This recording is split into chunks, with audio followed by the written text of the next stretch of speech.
Dave Schrader, host of the podcast The Paranormal 60, recently invited me to come on his show. Here is part 2 of The Trouble with Angels on Survivor Angels.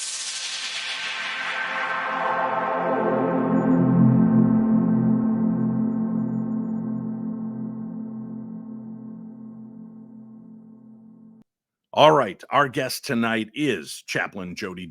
She is the host of Survivor Angels. She's written a brand new book that is out and available. We've got it right on the screen if you're watching. For those of you listening, you can find the links on today's program guide. It's called Angel Trippin', and you can find that easy peasy. Let's go back into it, Jodi.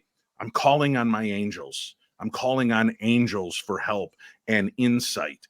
I know you say they're never going to give us messages of anything but love and light when it comes to real angels, but how specific should we be in calling to angels, especially when people really only know a couple of saints and a couple of angel names, Raphael and Michael and Donatello, Raphael, Michelangelo? No, those are Teenage Mutant Ninja Turtles, not angels. But how do we know to call upon and who to call upon to get the help that we need and not have something else work in its stead?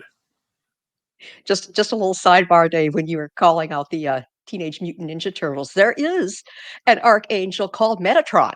Yes. Whoa, Marvel Comics, here we go. But no, That's right. seriously, Yeah. there is one called Metatron. Well, and there's a I Raphael, isn't there? Isn't there an Yes, Archangel there is. Raphael? Yeah. Yes. I work with 17 of the archangels in my own personal life. And that's what I try to teach other people to do because they all have their own sort of specific niches of what they focus on. So when I am making a request of the angels to just tell me if I am going in the right direction, am I needing to, change my focus, or if I'm completely off base, what do I need to do? I think of it like writing a letter, and I don't know if they even do this in schools anymore, or like writing a newspaper article if you took a journalism class or something. Um, I go for the who, what, where, when, and why. I make sure that I include those 5 pieces in my request to the angels because that helps it to be as explicit as what I can make it at that point in time. The other piece of that is it also forces me to think through what am I really asking? Because there's been times where I've thought that I knew what I wanted or needed. And then as I'm working through those pieces to make my request, I go, "Oh crap. No, don't even want to go that way." No, you know? It's like, okay, so let's just back it up here a little bit and Right. start from square one again. So that's the way I do it, and I have found that to work quite well. Um, I'm still here, so I'm still good. But yeah, you and it's not like you have to be 100% explicit in what you're asking. But again, if you ask those 5 questions, it gives the angels a better idea of what you're asking. Now, they're also going to go off of that soul contract that you made that you don't have a clue anymore what it is. You don't remember it. None of us do. We just learn from it and then we bring it along the next time we do this go around. Um, they are going to plug it into what that contract says that we initiated way back in the day. So they use that as a guideline too. The other thing we have to remember is they sit up there at like this council, and generally there's 7 of them as part of it, not including our guardian angel. Our guardian angel is sort of like the one who is the overseer of the group. They all have free will. So they're in these discussions about us, right? Mm-hmm. Well, she's saying that she thinks that she wants this or she wants us to bring back a message about this, yada, yada, yada. And they sit there and they do their little discussion, and then the message gets sent through. Okay. This is going to sound, to put these two together is quite odd, but this is where if you're not sleeping, you're not getting your angel messages. It's as simple as that. The angels have these discussions when you are asleep Hmm. because you're chill, you know, everything is shut down. And so they're sitting there having a conversation about what they're going to bring back to you. If you're not sleeping well, they're back and forth with you because for me, I talk to them. So get a good night's sleep. If you're not sleeping well, for God's sakes, find a way to sleep better. Well, And Jodi, I that's sleep the every night and I don't have dreams and I don't get messages and I sleep 8 hours a night. Well, are the angels just giving up on me? I know that's going to be messages that I'm going to hear from not necessarily angels, but my darklings. They're going to want to know things like that. And it's, I think, a good question. it is. It's a very valid question. Um, Remember, we don't remember all the dreams that we have. We Hmm. don't even recognize a lot of times when we're dreaming at night. So the first thing that I do in the morning, because I used to have incredibly vivid dreams, and now I just kind of have them hit and miss anymore, which is good because I don't have a lot of nightmares then either. But first thing in the morning when I wake up, I lay there for a second and I keep my eyes closed and I look into my third eye, that darkness that just sits back there. Hmm. And if they sent me something during the night, I will see it. Now, you have to learn how to recognize those things because they could be just a form of something. It could be an abstract form. It could be very concrete form that you see. I've never had one in color except for a couple of times. So it's going to be very monochromatic, just the grays and the blacks and all of that.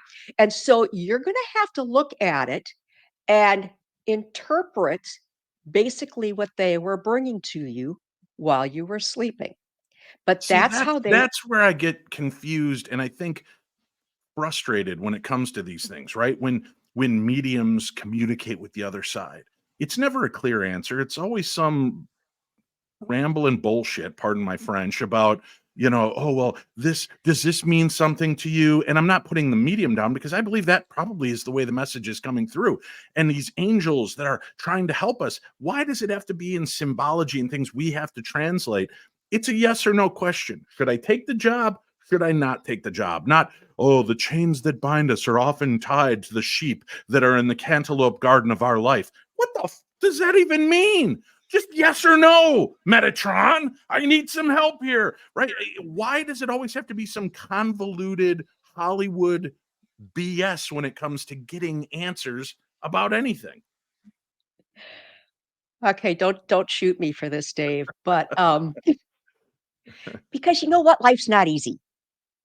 And so angels are not going to bring you the easy messages unless the situation is immediate and it's a life or death where they're going to say, run or whatever you need at that point in time, because they want you to really think about what you're asking and in turn, then how you're going to respond to that message. So they want you to think through all this, which is really hard because people are in such a hurry. Mm-hmm. I mean, nothing happens fast enough. The car in front of you can't get out of the way fast enough. The commercial can't get over fast enough, whatever the case is. And so that's why people aren't opening themselves to the angels because it's not, you know, like that. But let me tell you, if you just take the time, your life will be more enhanced. I'm not saying you're going to be freaking happy all the time. No, sorry, the joy juice just doesn't go all the way through 24/7, 365. But what you will learn is how you yourself works Mm-hmm. and how the universe works and how it all fits together. And that helps you to manage life better, which takes down the stress and the anxiety and the depression. Still might have those moments, but they're going to be more fleeting and less frequent. So that's why I keep saying every time at the end of my blog, activate your angels. And as you say at the end of my podcast, activate your angels. That's what it's all about. I listening to that, I kind of something just came to me. because I thought, if God loves us so much, the angels love us and want the best for us, um, smack my hand away from the fire. That's what I would do when my kids do. No, no, no, no, don't. That's gonna hurt, right? And then all of a sudden, it kind of hit me in the forehead when I went. How many times did I smack my kid's hand to keep it safe, and then they just looked at me and put it back in there anyway because they had to learn a lesson. They had to learn, and sometimes if the angels go, "No, don't take the job," how many times are you going to go? But I really want that job, and I really want to that chick is really hot that works at the front desk, or that guy is really good looking that is the manager of this crew, and you're willing to overlook. I have my children that have come to me with decisions, and I say, well, it doesn't matter what I think. This is the life you're about to lead. I'll tell you my thoughts. I think this may not be the person for you because of XYZ, but I also know if I tell you not to see them, that's only going to make them more attractive and appealing to you. So I want you to take that step and make the decisions for yourself. I will give you the knowledge I have, and I've seen this type of thing before, and I could be way off base. Maybe I'm judging a book by its cover here, and I would be pleasantly surprised. However, this is my fear, and that's the last you'll hear of it unless you bring it to me again. And I realize that I've gotten further with my children saying things like that than I have by telling them because I said so, because I'm Right. dad. And you're right, maybe the reason we don't get those messages as clearly and concisely as we want is because would we even listen? Maybe by giving us the idea to make us think a little bit more about it, take the time to rebreathe it, to reconsider it, we might find that the answer was there, but we had to come to that decision. Like you said, the gift of free will. And Yeah. that's an interesting moment to kind of, like I said, the clarity just kind of hit me when I was talking about that, realizing that that's how I've had to deal with my kids, giving them the message directly. Most of the time they roll their eyes and shake their head at me and, "Oh, whatever, old man, you don't know, it's a new world." And then, "Oh, he broke up with me, oh, the job didn't work out, oh," right? And I could be a jerk and say, "I told you so," or I can say, "All right, well, what did we learn from that, and what can we do to go forward and find something better?" Right. Like Yeah. the angels have the free will to change in that discussion that they have about us up, wherever they're at, their energy. We have the same freedom of options ourselves of what we do with everything that they bring us. And again, it's all about fulfilling that contract. And if we choose to go another direction, then it just means it's going to take us a little bit longer to fulfill that contract. A good friend posted a thing on TikTok this morning. How many more years does she have to live? I had to laugh because it's right about it said 300 more years. And I messaged her and I said, Betsy, you got to get with the contract. Well, talk to us about the contract because a lot metaphysicians, uh, religious leaders, people like that kind of talk about this soul contract that we create before coming to this lifetime. To me, that seems pretty shady. And again, I'm going to keep being the devil's advocate here, if you don't mind the Right. twist of the term. But to me, that's kind of a dick move. Making me sign this contract. I'm obviously agreeing to come into this life to experience these things. But once I put my hand on the fire and realized, oh, this sucks. Why should I have to keep learning that lesson over and over again? Why can't I say, all right, angels, God, universe, Leonardo, Donatello, Michelangelo, whichever turtle's listening right now, I don't want this path anymore. I would like to renegotiate the outline of my contract, and I would like to start having a better experience.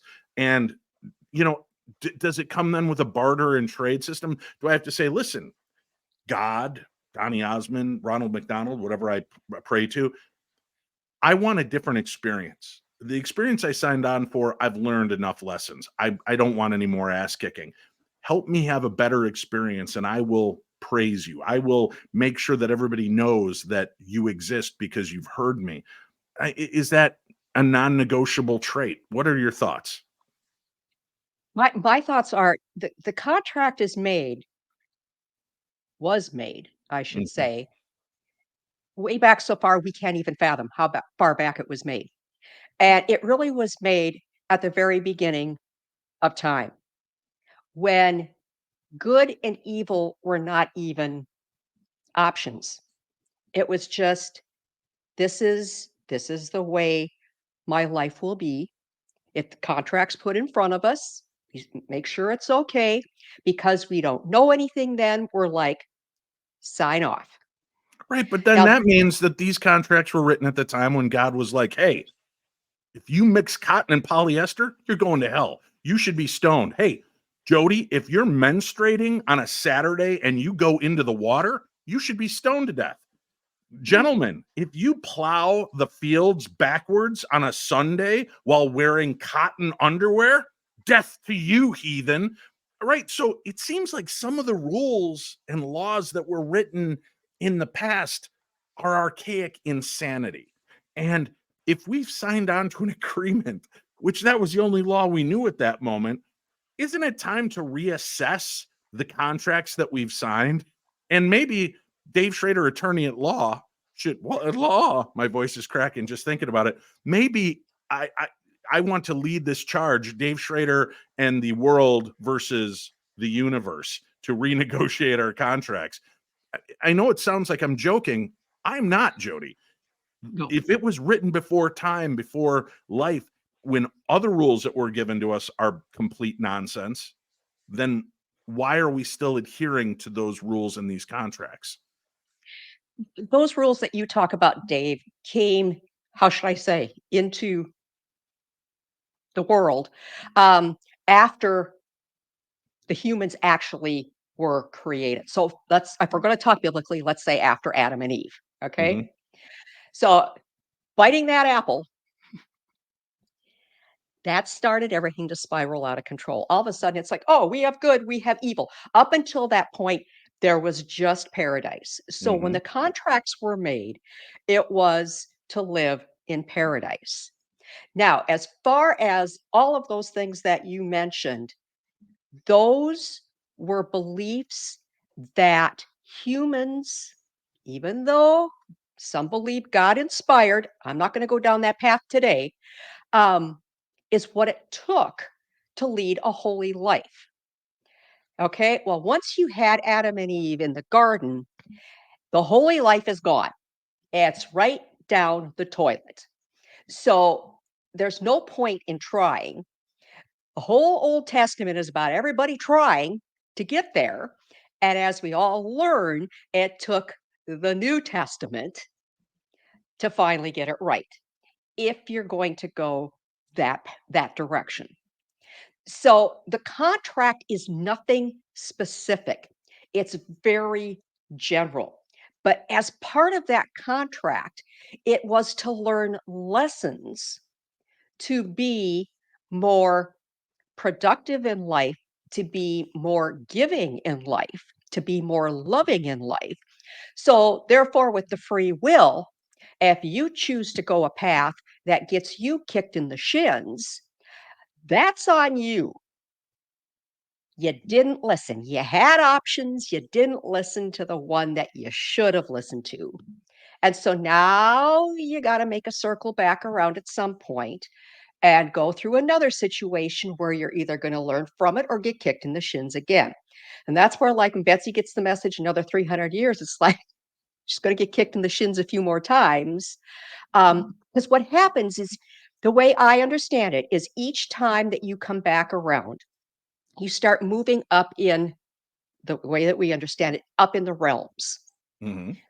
the dimensions, some people would call it, until finally you have learned enough of those things in life that satisfy your contract, that you are up there. I call it the seventh realm.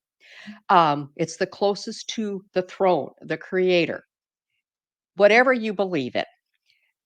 And at that point, your soul stops coming back. And then you just get to hang out and help other souls. At that point, then you have the wisdom and you get to be the helper from another dimension. I like that. You know, another thing that kind of struck me here is a saying and it really just kind of resonated with me thinking about this. You think about, well, these lessons I've learned, and I keep, well, why does God keep putting difficult jerks in my way? Why do I have to keep dealing with these moments of learning? And maybe again, not even maybe, right? It becomes how you look at and examine a moment. Because maybe God didn't put Jodi Dane in a bad mood in my way today to be obstructive to me. God put me in Jodi Dane's way to help her, to be the light in a moment when she was facing darkness or uncertainty. So maybe if we take that step to elevate our consciousness and what we are by saying, I can react one of two ways: with anger, frustration, hatred, whatever, or patience and love in this moment. And whoa, Jodi, that's kind of coming on strong. What's bothering you today? Is there something? I know obviously I might have done something that upset you, and I'm not trying to diminish that, but is there something else behind this? Because usually you're the type that would just come to me and say, "Hey Dave, that really bothered me. You lashed out. What can I do to help that and we can move through this?" And maybe if we start approaching things in the light and in ways like that, instead of looking at it as though the burden has been put in front of us, we can look at as though we've been put in front of the burden to help that issue. Maybe that's the angelic intervention. You said that people at the beginning of this episode said people say that angels make their way into their lives left and right, and find ways. And it could be just somebody like you and I. And it very well could be you and I, not knowing that we are an angel in that moment. Greg Lawson, the paranormal detective who's appeared on the show, on our new show and such, has talked about the fact there have been times in his law enforcement career when he has had to deal with something horrible and somebody has seen him as an angel, not just as, wow, that guy's an angel, he really helped me out, but they saw fiery wings, halos, whatever it was, something told them that this was a game changer. And obviously, Greg is no angel, he is a human being, but in that moment, he became what needed to be seen in order to accomplish a moment. Absolutely right, and that's what my blog was about today, is we have to start changing our perspective. And instead of always falling to the negative side of a situation, to start falling to the positive side and to start looking through a positive lens. Um, my first husband was St. Paul police officer for almost 40 years. And I used to do ride alongs regularly once a year with him because I wanted to know what his job entailed. Mhm. They're front line for us. And so in order, for me to help him, I needed to know that piece. There was one night when I rode along, I could never ride with him. It was against department policy. And so I rode with one of the female officers who was also a very good friend. And we got a call to a woman who was trying to boil her sister's baby in hot water. Holy And Lenore and I are just looking at each other like, "Oh, holy crap, what are we gonna find?" Well, there were 3 squads that, rolled up on it. Excuse me for using their vernacular, but it becomes really easy when um, so it was 4 male officers, and then Lenore, of course, I'm just a bystander because 'cause I'm a ride along. This apartment, and this young woman, she's on crack cocaine. There is no sense of reality for her whatsoever. She's still holding the baby close to the stove, but she's not holding it over this pot of boiling water that she had. And her poor terrified sister is just standing there screaming at the top of her lungs. I mean, the chaos was insane. And my heart's, going a mile a minute. And so I didn't realize it at the time, but I was calling in angels because in any of my traumatic situations, even though I might not realize I'm doing it, I learn afterwards as I think back through it and process it that that was what I was doing. It took all 4 of those male officers and the female officer to get the baby away from her, get her out of the apartment, and get her into the squad car, and they put her into the back of our squad car since we were 2 females. And she's in the back seat, and of course, the cage is there, and she's mumbling. And she's just sitting there mumbling. She was in handcuffs. They were able to get her in handcuffs. And we are heading down to the jailhouse, but there's also a mental health component to it too. So if it's needed, they can just take them to the same place. But all of a sudden, I realized what she was saying. And so I kind of said under my breath to Lenore, I said, "Do you hear what she's saying?" And Lenore said, "Oh my God, she's reciting the Lord's Prayer." And she was in the back seat, no reality whatsoever. And she over and over is repeating the Lord's Prayer. Now, I don't say this because we're talking about angels, but I'm saying the angel to her a piece of reality that she knew. And I can only imagine that in her totally confused mind, that was the only thing that made sense to her at that moment. That was a miracle for me. I just, Mhm. boom, totally mind blowing. I will never forget it as long as I live. Something was trying to bring her back. Yes, Wow. absolutely. I want to mention real quickly, and we'll talk a little bit more about some other miracles. You do amazing live events. You've got some that are coming up to help people, to make people realize they're not alone. Your Survivor series, and that's going to be taking place. We have a link to your website and your information on today's program guide. And you're going to be doing that as well as your podcast, which, gosh, how many years have you been doing Survivor Angels now? Well, it's in the eighth season. Of course, we do a couple seasons a year. So 8 seasons we're on. Great. Started out the first 3 are only available audio, and then because a good friend of mine, a psychic medium, said, "No, get your face out there." And I'm like, "Really?" And he's like, "Yes, really." So we went video so that it's on YouTube and Spotify video now as well. Um, Survivor Angels was created for people who struggle with life or who have been through traumatic events. The angels and myself, and this is the message angels brought me, is that you are only a victim in the moment that the traumatic experience happens. Once that moment is past, you are then a survivor.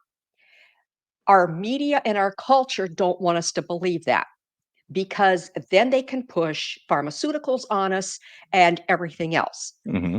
Where we within ourselves have the capacity to move past that into the survivor mode. And so that's what Survivor Angels does is it shows you how you with the help of your angels, you can get those messages and that guidance to get you started. It is not a substitute for professional therapy, though. I want to put that out there. Right. I am not a professional therapist. I'm a life coach, an intuitive empath, angel light worker. I don't know how many more hats should I wear, but I am not a professional therapist. I have good friends that are.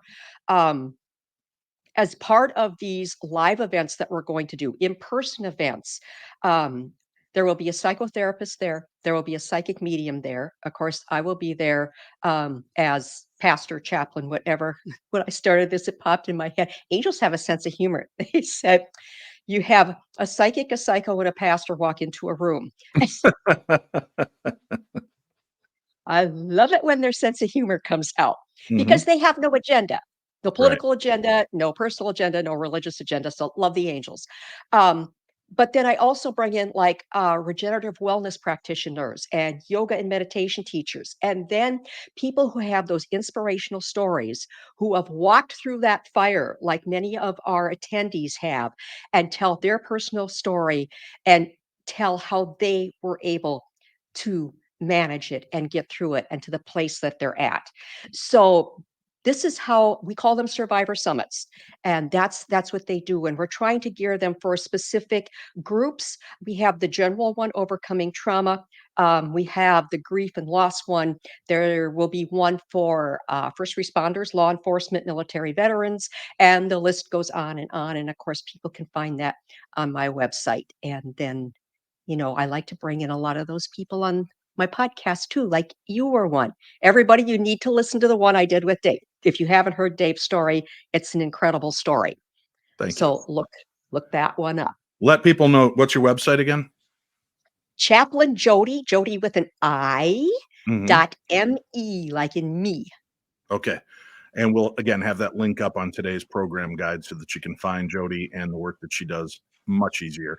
I know we're close. We're at the hour point here, but let's go push it to the director's cut and give a few more minutes here because I want people to have some cool stories to go out on with miracles and angelic interventions. What are a few of your favorite stories that you've gathered over the years? Oh, well, not even one that I gathered. Well, I suppose I gathered it. I saw it this morning on social media where this woman was out paddleboarding and what the Shamu whales, I forget what they're called, um, came up alongside her paddleboard and literally was playing with her. And another one came in. If you can find this on social media, go and watch it. But it was such a beautiful interaction. Um, of intelligence and curiosity and respect that happened. The paddleboarder just sat there so very still, and it's a beautiful thing to watch. That is a miracle. And the other thing that I want to say about miracles up front here is that life in itself is a miracle. When you start talking about all the paranormal things that Dave talks about and the angels, like I do, you can't help but believe that life is a miracle. And there's a lot of people that don't have the option of growing old in this life, which tells you even more how truly amazing this is. When I was 4 years old, we were at a family reunion. And of course, I'm down at the playground with all the kids, and the adults are all up in the pavilion.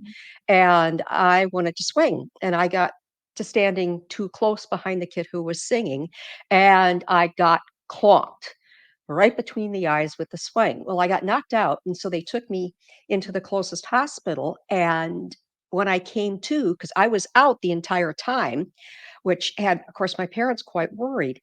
Um, I thought I'd gone to heaven. That was the first thing I said to my mom is I said, "Did I go to heaven?" And she's, "No, you're just in a hospital." And I think part of the reason I thought that, and my mom and I have talked about this. My mom is 95 and still alive, believe it or not, sharp as a tack. Um, it was a Catholic hospital, and so all the nuns were standing around me. They were all dressed in white. I probably thought they were angels. But my mom and I have talked recently, and she confirmed what I knew then. When I thought I'd gone to heaven, it was because I saw the angel light, not the light to cross over, but just the angels surrounding me. There was a glow in that room that I have never seen since. That's the only time I've seen it. And my mom saw it too. And she never said anything to me about it. And she confirmed it now, and she said, "Yes," she said, "You are surrounded by angels." That is a miracle. Very cool. Very You want cool. more? Now, yeah, of course I do. I'm just curious, without leading you down the path, when people have talked about having a physical encounter, being touched by an angel, has there been one common thread in that description to you that has stood out at all? The common thread that I Let me be specific, believe. what it feels like, what it actually the tactile sense feels like. Oh, sorry, I was gonna go a different way. Thank you for Right, clarifying. yeah, that's why I wanted Um, to double check. um, it feels like, first of all, you know how those doctor's offices are so cold? Mhm. People will tell me if they're going in because they think that maybe there might be something wrong. So especially as we get older, that kind of becomes our mindset going to the doc. Oh God, what are they going to find? Right. You get in there, and once you kind of get seated, you're no longer cold. The cold goes away. And to me, that's the angels, especially Michael. He's the protector. He's a big warrior saying, "We're here. We've got you." And so just take it one step at a time. It's like a calming reassurance. Get very anxious. The anxiety seems to sort of dissipate a little. It might not go away completely, but it will, diminish. That's what I hear from people. And even from people like cancer victims, not victims, cancer survivors, sorry. Didn't want to use that common term. Cancer survivors that each time they go back in for that checkup, that apprehension comes back, but they will say, no, they get in there and it's like, it's all going to be good. And it's not even if the news is good. They know that they will be able to handle whatever is going to be presented to them. So that's a key piece is people need to learn um, to be open to those messages. It might not always be what you want to hear because in light and love, that's not perfection. It just means it's what's best for you at that point in time that is going to keep you on that path. What about, like I said, kind of more into the tactile sense of, does it feel like flesh and bone when you come into contact with an actual angel, not somebody like you and I working in a good place helping somebody, but when you come into contact with one of them, one of the angels, is there any specific sense? I've heard a few people that are unrelated, unknown to one another, explain it the same way to an experience I had, and I'm just curious, when it comes to that, does it feel like flesh and bone? There are times, and again, it's all how you receive the angels because everybody Mhm, is different. Where it will feel like someone actually does put a hand on your shoulder mhm. or on your back, or maybe puts a hand over your hand. So, yes, you might actually feel more than energy, even though that's really all it is. But that's also what your brain is telling you as you feel that energy is there is someone there that you are feeling as if it were flesh and bone. So, that is possible for that I to take the place. the pressures, the things like that, I've diving into this and talking to some people when they felt those moments of being afraid and alone and call upon something and suddenly they feel held or touched, it's felt like a warm, vibrating energy for a lot of people, including myself. In one of my experiences that I had where I think I was dealing with a visitation from my grandfather, a dream visitation, when I don't remember ever having tactile feel in dreams, but at the end when we hugged each other, it felt like I grabbed a shaft of vibrating energy, air that was like what you would expect the transporter beam to feel like from Star Trek, right? And when I snapped back from it and looked at my grandfather, he said, "Oh, I'm sorry, you're not used to that. Okay, here." And then he gave me a hug, and he felt like flesh and bone. But then I thought, Oh, as I started hearing from other people about angels, I thought, huh, maybe that wasn't so much my grandfather that came back to me. Maybe it was an angel taking a form of something recognizable to help me through the moment. Because if it showed up with, big wings and a halo, am I going to think, man, I'm high, or I really got to stop eating before bed, right? Ascribing to something that it is not. Um, but in that moment, it appeared as something that is more readily accessible to give me a message I'm more likely to listen to. our good friend Sarah Lemos, psychic Mhm. medium Sarah Lemos, her and I are doing a special series within Survivor Angels. It's called Unveiling Visitants. And two of them are out there, two more to come. And one of them that's coming up is on imaginary friends. And one of the things we talked about with imaginary friends, who 65% of the population believes that they have had an imaginary friend, that those imaginary friends were angels. Hmm. It's one of the things that we bring up. The other piece, oh, and it just went out of my head. Oh, I was in a very dangerous situation when I was in the military out in DC. And I'm not going to go into what the situation was, but I needed to leave. And it took me a while to figure it out in my young naivete. And I know the angels were telling me, get out, you need to leave, get out, you need to leave, until finally one of them actually kicked my leg off of the bar stool so that my foot hit the floor. And it was like, what? And I caught the look of another person's eye that I was with, and it struck sheer terror in me. And at that point, I knew the angel was right there. And I felt this tug, like it was saying, let's go. And I got out of there, and thank God, because it would have been a really, really terrible situation if I would have stayed. We probably would not be sitting here talking today. Let's put it that way. Wow. Available now, the new book, Angel Trippin'. It's available from Chaplain Jodi Dane. We have a link for it up on today's program guide. A couple of cool miracle stories, interesting aspects of what the angel realm is like, and then calling on them. Should, as we head out, last question for you: should we feel guilty about calling on angels, on God, on Christ, whatever the energy is that we call upon? Because I will tell you, there are people that have come to me that have said, I just feel dumb asking God for help on this. Like, he has enough problems with all the rest of the things going on in the world. My petty problem feels so small and insignificant. That's a real fear for a lot of people.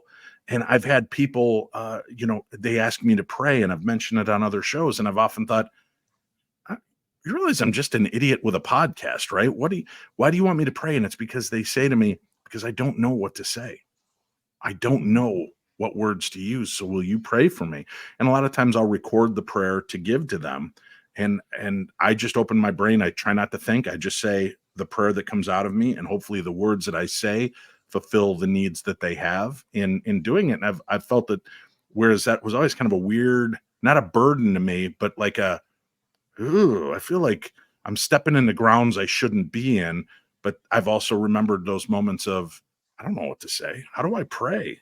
How do you bow your head before a powerful entity and say, I need you.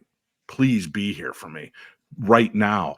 And if you don't know those words, there's no harm, I feel, in asking someone to pray, intercess for you, right? And that's why we ask for Right. the angels to intercess in our lives and make these differences.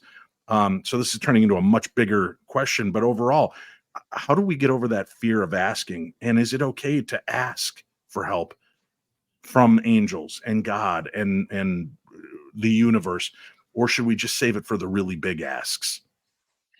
Oh, no. No, no, not at all. And you hit the nail right on the head, Dave. Angels created for the very reason you just mentioned, because we all don't feel worthy of going to God, our creator, whoever you believe that to be, that energy to be, um, that we're just, because we know we've done and said bad things. And so it's like, who am I to ask? That's why, in that infinite wisdom and mercy, angels were given to us as gifts for those messages, to carry them forward and to bring them back. And so don't hesitate. Like I said, the main criteria when you talk to them is say in light and love. Start it in light and love, because it's not just to kind of keep the dark and fallen angels away, but it all put you in the right frame of mind for the ask. And just think of who, what, where, when, and why in that ask, and it'll all make sense. And there you go. Activate your angels.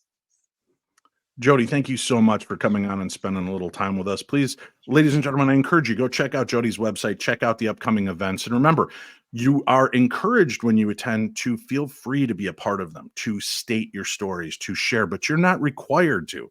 You can just go and be in attendance and hear other stories, so you realize you are not alone, that you are not in a world where you are the only one feeling these types of pain. So please take advantage of great programs like this, where there has been thought and love put in behind them. Jodi, I appreciate you very much as a friend and as a mentor, and thank you for coming on and sharing your wisdom with us tonight. Thank you, Dave. I love you to death. I can't wait till I can hug you again. I look forward to it as well. Thank you all for coming here and spending some time with us, and may the darkness around us be just a little bit more light with the information that we share. It is my sincere hope that whatever you're going through in your life right now, you find a way to find peace within yourself. Sometimes it's giving yourself permission to be kind in a place where you don't feel like being kind. Sometimes it's giving yourself permission to forgive yourself for times that you have not been kind to yourself and to others. It is never a bad time to hit that reset button in your life, to ask for help.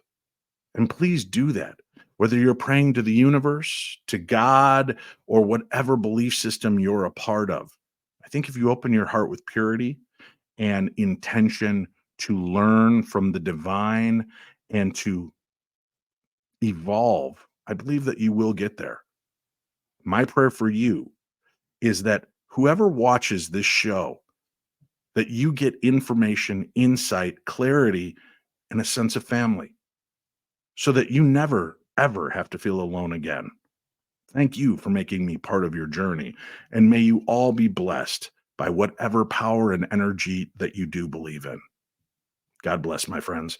And we'll see you again here on Wednesday with the Paranormal 60 News Crew. I'm Dave Schrader, and this is my Paranormal 60.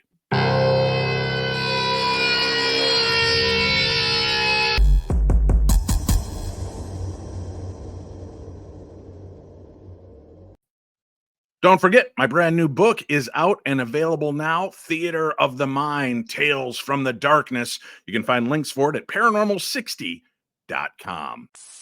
You've been listening to The Trouble with Angels, Part 2 from the Paranormal 60 podcast with Dave Schrader, part of a special episode on Survivor Angels. Until next time, don't forget, activate your angels.